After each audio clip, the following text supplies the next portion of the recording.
Dive was more the culmination of a really long period of like trying new ideas and like developing a concept, and so like that all came together, and I felt like once that album was done, I was kind of like done with that style of making music. So I wanted to try something new. So Awake was like I kind of wanted to start from scratch, and then it was also the first time that I had worked with Rory and Zach in a full like writing capacity from the beginning of the recording process. So it's more of like a band record. So this is kind of like, I would look at this as like a test and like a new way of looking at how things are going to be in the future with Tycho. So I think the next ones you'll see a faster progression into a different direction. Right. So yeah, we all know that you've been working as a graphic designer and some sort of things around design. So you took over all the jobs of designing the covers and sleeve of your album EP. So do you think that sort of experience as a designer have contributed to your music career?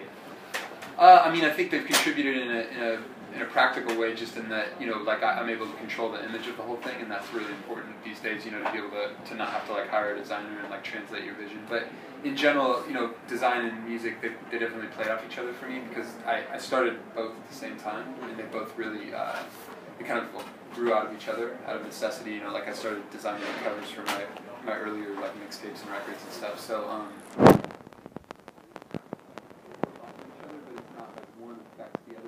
they're both just kind of getting at the same idea. Yeah, has the designer perspective design or creations music?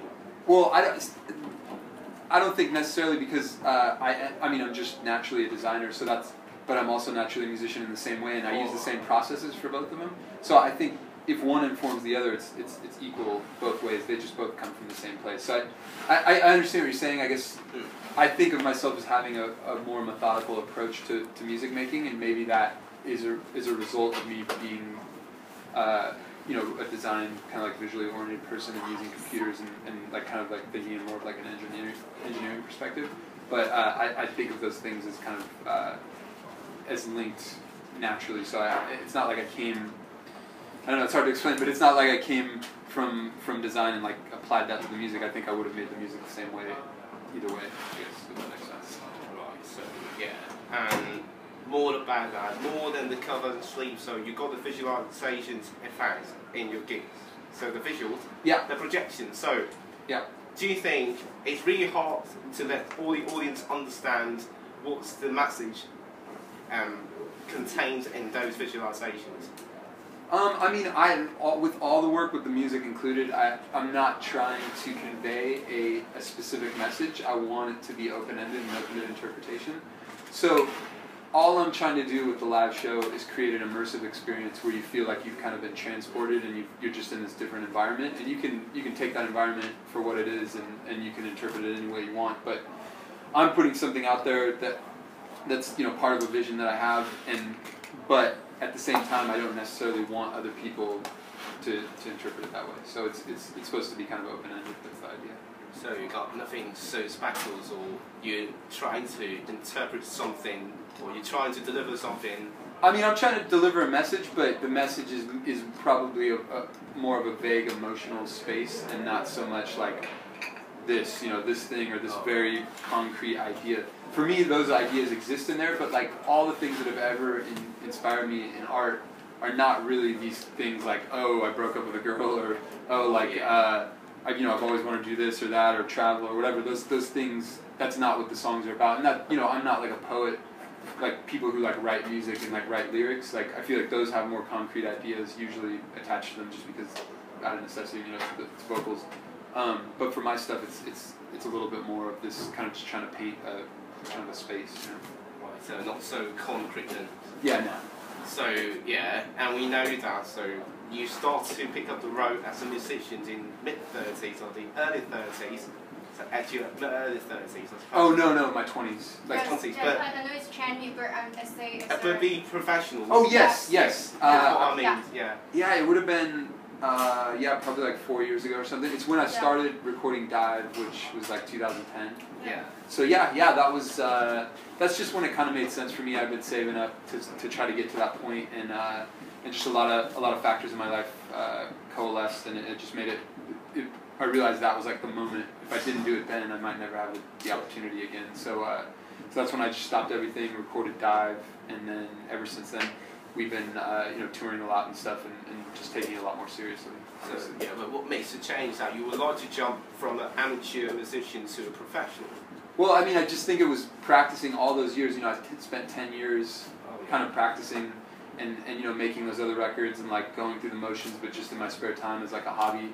And then I just felt like I got to the point where I had the skill set and I had the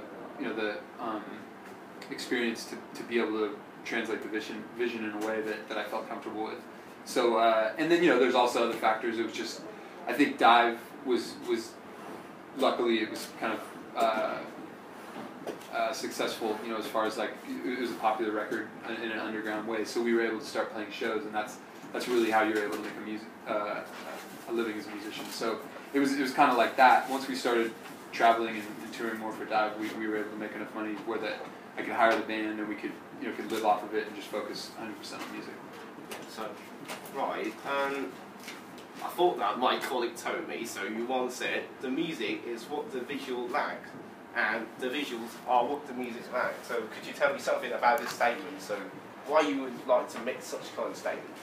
Yeah, I think for me, I'm obviously a visually oriented person, and there's parts of music that don't really occur to me or don't come naturally to me, like vocals or certain types of instrumentation. So I guess the vision that I have is a very, very it's a physically grounded space. So there is a visual component to everything. The music, it always is supposed to be evocative of like a space or a location. So I attach emotions to physical spaces. That's just something that comes naturally to me. So like I think you have to have some sort of imagery for me to ground it. And really, I think the music stands on its own and the visuals stand on their own, but together they're more powerful as as the sum total, or the total is greater than the sum of its parts. So yeah, I just think they make it easier to translate. So, what's the main challenge to perform such kind of things like your sort of music, like the chill wave and some down tempo stuff, or the IDM in the live circumstances? Yeah, I mean that's always been difficult, but I've been working with Rory and Zach for a long time now, and we just added Joe like a year ago. So we've just slowly just gotten better and better and kind of tweaked things. But I think the biggest hurdle was really because you spend all this time in the studio getting these sounds perfect and using all these techniques to kind of make these kind of otherworldly sounding stuff, and it's kind of hard to do that live sometimes. So it was mainly just getting the synth sounds right, and especially the guitar sounds were really difficult to get right live. But at a certain point, I realized the live show is almost supposed to be different. People want it to be kind of a different take on things, so I let go a little bit and let it just be what it was, and I'm happy with it now. Right. Alright, so could you tell me some sort of spaces or places in US that have really inspired your music creations? So, like what my colleague told me, so she read through some sort of the interviews online. Yes, because I found her information in the internet is you have a Q&A session in a electric music forum. Yeah. Oh, and Reddit. Yeah. Yes, I read it before, and then I think that was quite inspired for me. Yeah. Because, cool. Yeah. So, what places in US that have really inspired your music? So, like some place you go to surfing or just hang around. So, could you name some of that? Yeah, I mean, early on it was definitely like the foothills outside of Sacramento. In California, that's where I grew up. So the river, I just spent a lot of time at the river and up in the hills, and then a lot of time in like Tahoe and the Sierra Nevadas. And that was definitely early on, but then once we started touring a lot, we were driving through the middle of the country a lot, and I used to always stop and take photos and stuff, and like the high plains of like Montana and then Colorado and all those places, really, that's what really like clicked with me. I've driven through those places a lot as a kid, and it stuck with me, but then when I went there again as an adult, it really like moved me, and that's what Awake is about. Awake is really about that environment and that space, and that's what the cover is about, and that's what all that stuff is kind of meant to be evocative of. Right, so yes. I thought everyone was going to ask you, so who is the musicians that influence you the most. But what we want to know is, of course, you do loads of visualization effects in the live show. With some movies or films that have really inspired you? Jodorowsky's like The Holy Mountain and El Topo. You know, Alejandro Jodorowsky. Alejandro Jodorowsky. I love the Holy Mountain. I know it. Oh, that, yeah. She knows it. She knows it. The Holy Mountain. Yes. And Kubrick, Stanley Kubrick. And, Oh, okay. It's all that Kubrick. stuff. Yeah, just like a lot of the like 60s and 70s, like really high-end film stuff has always been really inspiring to me. But as a graphic designer, like really a lot of the stuff that inspired me were graphic designers doing still stuff. Not some. I was, mostly with the visuals. It's not really about film. It's about taking graphic design and making it move. So, like Arnaud Mercier was like a designer that I was really inspired by early on, and then there's tons of other ones that inspired me along my career. But I'm more inspired by graphic design than film, I guess I would say. So that's probably the very last question. So could you name your favourite tracks of the past year, 2014? Probably not yourself, but anyone else. That's fine. Yeah, it's tough. I guess 2014, I didn't really hear that many records. I liked the War on Drugs record. I liked Red Eyes. That's a good song. And then I liked I don't remember the name of the track, but there's a Caribou track. Probably the artist name. That's fine. Yeah, Caribou was good. Okay. Daphne was the record. But that's the thing. I'm not sure if it came out in 2014. And then I really liked the Gardens of Via record, Dunes. That was a great record. We toured with them for a while. They're another California band. They're really good. Yeah. So kind of like 80s electronic rock stuff. It's cool. Yeah. I thought this Belinda Butchers, probably known as, but yeah. Another For band. what? Belinda Butchers. Have you heard of that band? Belinda Butchers? Yeah, that's the name of the My Bloody Valentine's guitarist. But I was gonna say that's. Yeah. That's a band from San Francisco. Oh, someone named San themselves. Yes, and they just have their vinyl. Yeah, probably. Yeah. I'm a bit more UK oriented. You heard of that? Probably. And they're from San Francisco? No. I'm from. I stayed in UK, so probably I'm not quite understand that sort of music too much in the US. So. But there's a band from San Francisco called the Belinda Butchers? Yes. Yeah. And they live in San Francisco? Supposed to be. Yeah. Yeah, supposed to be. They're influenced by so many Japanese cosmic and the comics, and then like the Dragon Ball set. They've been influenced by the Dream Pop, Sailor Moon, something like that. So. Yeah. Huh. No, I've never heard of it. Yes, that band is very, very awesome and brilliant. Yeah.